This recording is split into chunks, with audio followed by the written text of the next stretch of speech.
Welcome to SlantNewsTV, where we bring you intelligent and detailed analysis of the latest news. Today, we're discussing the reaction of Dighton, Massachusetts, to the recent arrest of 21-year-old Air National Guardsman Jack Teixeira on charges of leaking classified documents. The leak is being described as the worst in U.S. intelligence in a decade. Let's dive into the details and explore the different opinions of the residents of Dighton. Dighton is a small town in Massachusetts, partly rural and largely working class. Teixeira's neighborhood is built into a wooded area, with homes far apart from each other. The FBI and media swarmed the area a few days ago, but now it's quiet, except for a man and a woman nailing "No Trespass" signs to the trees on both sides of the driveway that leads to Teixeira's house.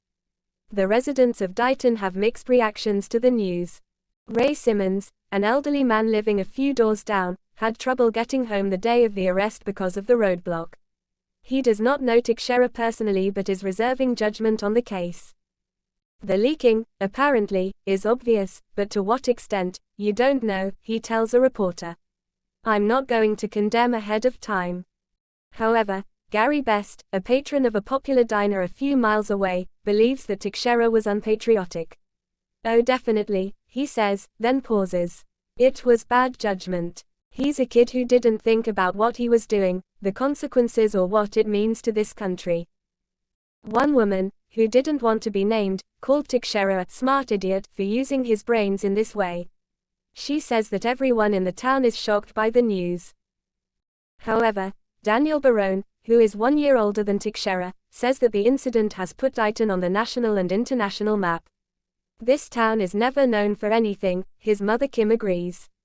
For us to make it to national attention, and now the world is just kind of surprising. Deacon Sue, a woman involved in a local church and coming from a military background, feels sorry for Teixeira and his family, but believes that he is old enough to know right from wrong. This is for military security, and he put a lot of other people at risk, she says.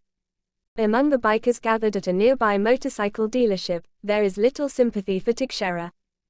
Mark Allen, a Navy vet, dismisses him as a kid who wasn't even full military as a member of the National Guard. You've got to be smart enough to know that if it was top secret, you don't show off by telling your friends on the internet, he says. I think a lot of this online stuff is going to be the demise of the world that we used to know. It's good but it's bad, and I think the bad's been outweighing the good. Rashard Ellis, another vet, is most concerned about potential harm to brothers and sisters in the military. You've got to look out for the greater good, he says. That's what we do it for, God and country. It's hard when you give out information that could potentially hurt our brothers and sisters. The way we look at it, it's all family.